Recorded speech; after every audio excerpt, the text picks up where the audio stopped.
Hola, ¿qué tal a todos? Bienvenidos al canal. El día de hoy vamos a platicar acerca del aroma del tiempo, que es una obra de Byung-Chul Han. En lo personal es una de mis obras favoritas, a pesar de no ser de las más conocidas. De las más conocidas de Byung-Chul Han podríamos hablar de La agonía de Eros y de La sociedad del cansancio. Pero bueno, esta obra a mí en lo particular me gustó mucho, al igual que la de La salvación de lo bello y de la pérdida de los rituales. Siento que tienen mucha relación con este canal porque en este canal unimos la filosofía con la espiritualidad, con la mitología y con el pensamiento antiguo, con el pensamiento ancestral, un poco para recuperar toda esa sabiduría antigua y llevarla a nuestra vida diaria, un poco adaptarla a la modernidad y también para recuperar aquellos valores que nos pueden servir como una brújula en el camino, ¿no? Para entender quiénes somos, a dónde vamos, etcétera. Y bueno, hablando un poquito acerca de este autor, a mí me gusta su obra y también me gusta la forma en la que la presenta y se me hace muy inteligente que utilice un lenguaje tranquilo, un lenguaje ameno, ya que gracias a eso sus libros han podido llegar a mucha gente que no necesariamente se dedica a la filosofía. Y esto ha hecho que el autor haya acercado a varias personas a temas filosóficos por esta cualidad que tiene de hablar de las cosas de manera sencilla y también la presentación de su obra, ¿no? Que está en tomos bastante chicos, bastante fáciles de leer, que se adaptan curiosamente al ritmo de nuestra vida, ¿no? Que es un ritmo acelerado, ya no tenemos el tiempo para leer esos tratados, ¿no? Bueno, la gente común, ¿no? No tiene el tiempo para leer esos tratados, ¿no? Antiguos de filosofía que, que, bueno, llevan bastantes horas de estudio, llevan muchísimo tiempo y mucha dedicación. Ahora todo lo queremos rápido, queremos la información lo más rápido posible.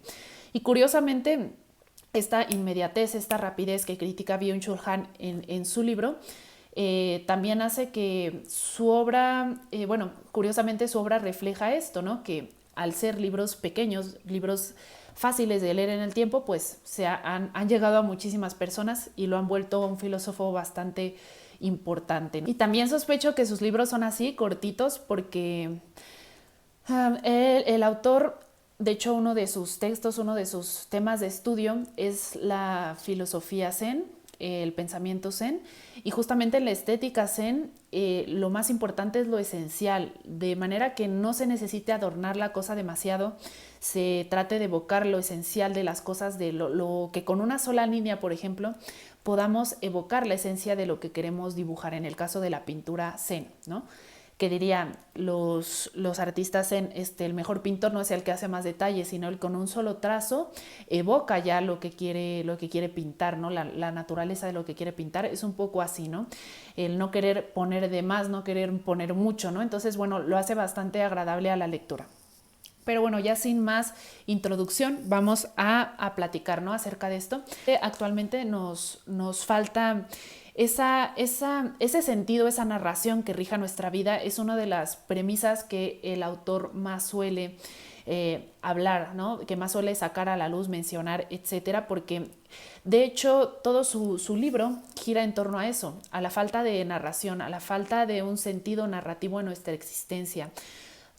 Se vuelve prácticamente la vida un conjunto de eventos, ¿no? Desligados muchas veces, que no están articulados y que terminan dispersándose, ¿no? O sea, no tienen una relación entre ellos.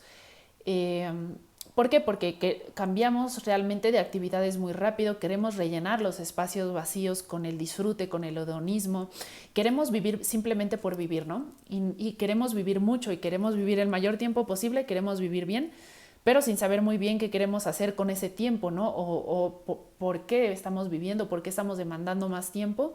Termina siendo una vida que se puede hacer bastante aburrida y por eso en nuestro tiempo hay tanta adicción, por ejemplo, ¿no? Adicción, y no solo me refiero a sustancias, sino también a conductas adictivas de todo tipo, ¿no? La comida, por ejemplo, es una conducta adictiva, una relación que podemos tener adictiva con la comida, con el entretenimiento, con las compras, o sea, en general, el hombre moderno ya no funciona por una motivación genuina, por una motivación esencial, sino simplemente por adicciones. Y aquí el autor, justamente cuando menciona esto, habla del último hombre de Nietzsche, ¿no? Que el último hombre de Nietzsche es un hombre que vive en decadencia porque únicamente vive en el hedonismo, en el placer instantáneo, y ya pierde todo sentido, ¿no? De su vida, ya no tiene como ningún para qué, ¿no? Sino simplemente está y en ese estar simplemente lo único que queda es el hedonismo, porque la dopamina no puede estar a un mismo nivel, ¿no? Tiene oscilaciones. Entonces, realmente ni siquiera la vida hedonista, ¿no? La vida por el puro placer nos puede a nosotros satisfacer como seres humanos. Entonces, es el problema del hombre moderno que vive justamente en adicción, y es el principio de la adicción, de cualquier tipo de adicción. Cada vez necesitamos más, y cada vez se nos hace más difícil desapegarnos del objeto de nuestra adicción, ¿no? Básicamente. Entonces, a la falta de una narración, a la falta de un sentido en nuestra vida, ¿qué pasa con el tiempo, no? Aparentemente el tiempo se acelera. Podríamos decir, es que la vida pasa cada vez más rápido. Estamos cada vez más acelerados, ¿no? En el día a día. Estamos pasando de una vida contemplativa, de una vida de contemplación, de pensamiento, de reflexión, a la predominancia de una vida activa. Entre más actividades, mejor persona eres, ¿no? Mayor ética tienes, ¿no? Esa persona que esté flojeando, que tenga mucho tiempo libre, está desperdiciando su vida, ¿no? Entonces, incluso en aquellos tiempos donde ya no podemos trabajar por un total cansancio, lo queremos rellenar a fuerzas, ¿no? ¿Para qué? Para aprovechar esos tiempos en blanco que no pueden estar en blanco para nosotros. Todo tiene que estar lleno, ¿no? Todo tiene que estar cubierto con algo, o sea, no podemos dejar ni un momento sin hacer nada. Entonces esto da como una ilusión de aceleración del tiempo, o sea, de que la vida se está yendo cada vez más rápido. De pronto esas frases, ay, qué rápido se va la vida, que se va rapidísimo la vida, sí, ¿no? Porque pues imaginemos, estamos viviendo sin conciencia del vivir, porque estamos totalmente inmersos en la acción, incluso podría ser como una especie de adormilamiento, de atolondramiento, ¿no? Que el autor utiliza esta palabra, como de estar atolondrado, ¿no? De no poder procesar los estímulos en esta actividad constante. Sin embargo, el autor dice, el aceleramiento es una simple ilusión. O sea, la aceleración del tiempo es una ilusión, porque para que algo se acelere tiene que haber un punto A y un punto B. O sea, el punto en el que estamos y al punto al que vamos a llegar. Pues bueno, aquí no hay, en el mundo posmoderno, no hay un lugar al cual llegar, no es un camino unilateral, sino ya estamos hablando de diferentes eventos que ocurren en el tiempo de manera inmediata, que pues no podemos ni articular, no podemos ni siquiera relacionar el uno con el otro. Entonces queda disperso, queda en una total dispersión, ¿no? Les voy a poner yo un ejemplo que no viene en el libro, pero para mí que deja bastante claro este asunto. Nosotros, ¿por qué percibimos el tiempo en la música, por ejemplo? O sea, cuando estás escuchando tu canción favorita, ¿cómo sabes si va a la mitad, al inicio? ¿Por qué? Porque tiene una relación, tiene una armonía, una lógica interna la canción, una estructura. Entonces tú ya puedes saber en qué parte va, si va en el coro, si va en el verso, en general, ¿no? Pero si tuviéramos una música que fueran puras notas hechas así, que no estuvieran ligadas unas con otras, que no tuvieran una armonía, si solo fueran así notas, ¿qué pasaría? Pues que no habría esa estructura, entonces no sabrías a ciencia cierta en qué parte vas de la canción, en qué momento vas, en qué momento ocurre, si no tenemos una total dispersión de las notas en este caso. Pues imaginemos que algo así es la vida, o sea, tenemos una dispersión de eventos, no hay un eje que rija esos eventos, un ideal primordial, una estructura vital que nos ancle, ¿no? A algo, sino simplemente estamos en diversas acciones, ¿no? Que pues terminan un poco en el absurdo, porque queremos vivir mucho sin saber para qué queremos vivir mucho, qué vamos a hacer con todo ese tiempo, con esa salud. Es como esa búsqueda del hombre posmoderno de ahí vamos a encontrar la inmortalidad, la muerte es una enfermedad, etcétera, etcétera. Bueno, ¿y qué vas a hacer con este tiempo, no? ¿Qué vas a hacer con todo ese tiempo en el que te quieres alejar de la muerte, no? Aquí habla también el autor en un fragmento de la obra acerca de la muerte, porque la muerte ha sido un tema muy importante en la filosofía. Para los existencialistas, por ejemplo, donde la vida se vuelve un proyecto, donde el hombre no tiene una esencia antes de su actuar en el mundo, es decir, el hombre tiene esa característica de libertad, de razonamiento que te hace buscar qué realmente quieres ser, etcétera, pero nunca terminas de ser. nunca terminas de convertirte en aquello que tú quieres, sino más bien va siendo eso que tú quieres, ¿no? Va siendo a medida que pasa el tiempo. Por eso decía Sartre, por ejemplo, el ser humano es un proyecto, ¿no? Es un proyecto porque no acaba de ser, es algo inacabado. O también Heidegger hablaba de la muerte y de la vida auténtica en relación con la muerte, porque realmente la muerte se vuelve aquel impulso de nosotros aprovechar nuestro tiempo, de darle un sentido a nuestro tiempo.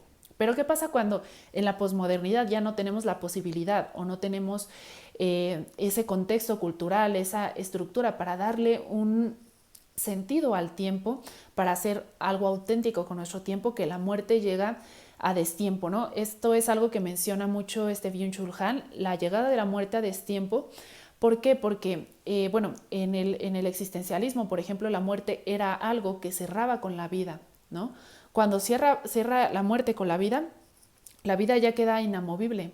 Entonces el hombre ya no va siendo, sino el hombre ya es en ese momento se cierra la posibilidad de lo que es el hombre. Entonces como que se hace un cierre, ¿no? Donde podríamos decir que la vida se condensa o de alguna manera como que adquiere, se vuelve algo finito y no está, ya el hombre ya se cierra, o sea, termina, la muerte se vuelve como la conclusión, lo que cierra la obra, ¿no? Pero esto ocurre, ¿no? Cuando la obra tenía una narración, ¿no? Pero si la obra no tiene una narración, si ya no estamos conscientes de la muerte en un sentido de que nos constituya para ser más auténticos, para que nuestras acciones sean más auténticas, la muerte se vuelve como una especie de cosa que nos llega con violencia y que nos arrebata del momento presente, ¿no? Porque más bien viviríamos en un eterno presente donde incluso los recuerdos también se hacen más difícil de más difícil acceso. ¿Por qué? Porque cuando la vida va perdiendo su narración, pues de pronto ya se vuelve inconexo, ¿no? El presente con el pasado, etcétera, y se va atomizando el tiempo. Ya nos es más difícil conectarnos con el pasado, conectarnos con, o sea, que exista pues una congruencia, ¿no? En ese tiempo vital, en esa vida. El tiempo más bien se vuelve como un contenedor de la esencia de lo que somos. También en el sentido del existencialismo, o sea, el hombre no es, o sea, como de nacimiento no tiene una esencia. Lo que va haciendo a lo largo del tiempo le va dando una esencia. Pero ¿qué pasa si el hacer se vuelve a hacer por hacer, ¿no? En una actividad incesante donde ya no hay reflexión, donde ya no hay posibilidad de construirle un sentido a ese hacer, ¿no? Por el mismo hacer, o sea, estar haciendo todo el tiempo, evita que haya una construcción de sentido. Pues ¿qué pasa? Que se hace difícil recordar en ese sentido de volver a la esencia, de realmente conectarnos con lo que somos esencialmente y con nuestra existencia auténtica. Entonces, Byung-Chul Han justamente menciona la pérdida del recuerdo. El tiempo, bueno, ya no se rige por ninguna gravitación, incluso habla de la muerte de Dios, que recordemos que, bueno, es una frase de Nietzsche, pero no se refiere a la muerte literal de Dios, ¿no? Sino una muerte de todo aquello, de todos aquellos principios metafísicos que le dan una organización a la sociedad o la humanidad. Y Nietzsche lo plantea como algo neutro, un poco dentro de su filosofía, porque no crean que lo ve como algo trágico en sí, porque la muerte de esos principios metafísicos se va a volver, para Nietzsche, por ejemplo, esa oportunidad donde el hombre puede de pronto buscar el sentido en esta vida, o sea, no tener que ir a la metafísica o a unos principios abstractos o irse a la abstracción, sino buscar el sentido en esta vida. Por eso es lo que habla Nietzsche, es el vitalismo. Pero ¿qué dice Byung-Chul Han al respecto de la muerte de Dios? Que con la muerte de Dios también muere la historia, porque la historia no es la sucesión de eventos, ¿no? Como nos los enseñan, por ejemplo, en la escuela, ¿no? Que de pronto te quieren meter fechas y un evento, otra fecha y otro evento, ¿no? Que prácticamente así se ha vuelto el estudio histórico, sino la historia también debería de ser una narración. De hecho, ya en la carrera de historia a ti lo que te enseñan es a buscar narraciones, a encontrar narraciones y no tanto a aprenderte los eventos de manera mecánica. El historiador podría decir que es un buscador de narraciones y alguien que revive fantasmas, ¿no? Y que revive historias y que guarda la memoria de la humanidad, en ese caso un guardián de la esencia de la humanidad, ¿no? Por ejemplo. Pero ¿qué pasa cuando hay una muerte de Dios y en la historia o en el momento presente no existe nada? nada que le dé una estructura a nuestros significados, a nuestros valores, a nuestra forma de actuar. O sea, muerte de Dios no es la muerte de Dios literal o de una deidad o de lo divino en sí necesariamente, sino la muerte de Dios también es la muerte de todo principio sólido, de todo principio metafísico, de toda ancla, digamos, que nos ate a algo, ¿no? Y aquí este Byung-Chul Han menciona algo muy interesante acerca de la amistad, porque analiza un poco la palabra amistad, analiza un poco la palabra libertad en su texto. Y dice que freedom, o sea, comparte relación con amor y amistad, en inglés, por supuesto. Y justamente lo que nos dice es que la libertad actualmente se entiende como no tener ningún lazo, ¿no? O sea, ser prácticamente libre, ¿no? No tener nada que nos ate, ningún compromiso. Pero la palabra freedom, de hecho, se conecta con un aspecto amoroso, ¿no? O con un aspecto de amistad. Entonces, realmente la libertad no es libertad si no nos ata, si no tenemos un compromiso a algo, si no tenemos algo que defender, algo que amamos. O sea, nosotros adquirimos la libertad cuando nos conectamos con lo que realmente amamos. Y si no tenemos un amor, o sea, no tenemos algo que nos ate, porque realmente más que una atadura, se vuelve como una constitución de lo que somos, ¿no? Lo que amamos se vuelve también lo que somos o lo que buscamos ser. Si no existe esta posibilidad de amar, pero no me refiero a una persona necesariamente, sino todo lo que podamos amar, como el respeto, la justicia, el arte, lo que ustedes quieran, la belleza, lo que ustedes quieran amar, si no existe ese objeto para amar, entonces, ¿dónde va a estar la libertad? ¿No? O sea, la libertad se vuelve el hedonismo, se vuelve a hacer lo que quiero hacer únicamente porque me hace sentir bien en el momento. Entonces, ¿es libertad o más bien estamos ligados a nuestros apetitos físicos, ¿no? Y bueno, lo que termina siendo es que esta vida hedonista nos termina conectando con el aburrimiento, con el sinsentido, que de hecho es la desesperación del hombre hedonista, el sinsentido, el aburrimiento, el tedio, el hastío. ¿Por qué? Porque justamente en este buscar el placer, justamente incluso se pierde el placer. Yo les digo, hagan el experimento de, por ejemplo, les den un plato muy rico o lo que sea, que estén haciendo algo que les guste y que se ponga la tarea de debo disfrutar. Cuando se vuelve una tarea el debo disfrutar, ¿no? O una búsqueda del disfrute desesperada, se pierde justamente el espacio del disfrute. Bien curioso. Entonces el hedonista, que es aquel que teme al sufrimiento y que su vida solo se basa en el disfrute, de hecho, paradójicamente pierde la capacidad de disfrutar, ¿no? Bien curioso porque justamente se pierde esta posibilidad de disfrute. Entonces, bueno, habla también este Byung-Chul Han de la pérdida del tiempo circular, es decir, del tiempo de los mitos. Aquí, por ejemplo, en esta parte, si ustedes leen el libro, es muy importante conectar el tiempo circular con el tiempo de los mitos, el tiempo de los rituales, el tiempo de lo sagrado, que era tan importante para culturas antiguas. Bien interesante este punto porque el tiempo circular se refiere a cuando el tiempo se vuelve una imagen de significados, el tiempo se configura con una imagen y no como una línea recta. Y al configurarse como una imagen el tiempo, la narración, existe un arriba y un abajo, ¿no? Lo más importante, lo más trascendente y lo menos importante y lo más accesorio a la narración, ¿no? El pasado y el futuro, ¿no? Se vuelven diversos vértices, ¿no? Que de hecho hay un apartado donde Byung-Chul Han habla del tiempo de los hombres, de los ángeles, perdón, el tiempo de los ángeles, y ahí habla de cierta verticalidad del tiempo, en el tiempo sagrado, en el tiempo divino, en el tiempo místico, porque justamente el tiempo de los ángeles habla de un filósofo en particular que habló de esta cuestión del tiempo divino, del tiempo de los ángeles, pues hay una verticalidad del tiempo y a mí me recuerda esta noción del tiempo como una tensión narrativa, como una imagen donde en el mito, por ejemplo, en la construcción de los mitos, el tiempo se convierte en una imagen, o sea, hace un sentido como una imagen, o sea, no una imagen literal, sino una imagen mental. O sea, cuando escuchamos un mito nos quedamos con una imagen mental, existe una narración. Y ni siquiera tiene que ser un mito como tal, también una novela. En la novela también hay una imagen. Generalmente las novelas funcionan como un círculo, ¿no? Es muy importante que la novela, para ser estética, se logre la armonía de los eventos. Y lo digo porque yo soy bueno, a mí me gusta muchísimo escribir y estuve escribiendo una novela, entonces yo, por supuesto que que vivo eso de cómo en una novela, ¿no? Tienes que hacer que todo cierre, que todo encaje, que cada evento se ligue con otro, que todo exista en un perfecto, ni demasiado rápido, ¿no? En un perfecto ritmo, ¿no?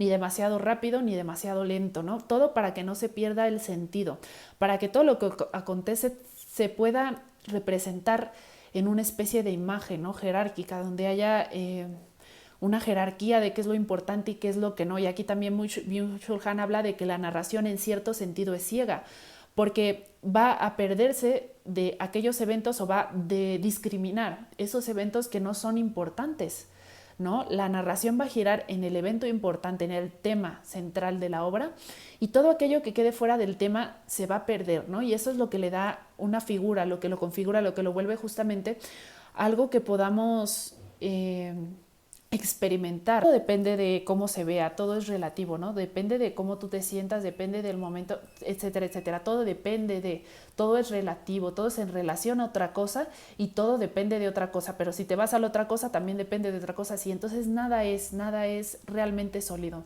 De nada nos podemos anclar, ¿no? De nada nos podemos agarrar, ¿no? En este mundo tormentoso. Entonces, ¿qué pasa? Pues queda simplemente un atolondramiento, ¿no?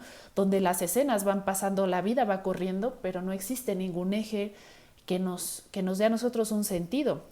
Y aquí pues quiero mencionar un poco esta cuestión del sentido y porque hace poquito subí un video, bueno, hace mucho, ya, bueno, muy poquito, mucho, todo es relativo, recuerden. Subí un video acerca se me fue la onda de pronto. Ay, es que me duele la garganta. Mm, del sentido, y muchos me escribían, es que sí se puede vivir sin un sentido. Pues sí, sí se puede vivir. O sea, ni modo que, o sea, sí, se puede vivir sin sentido.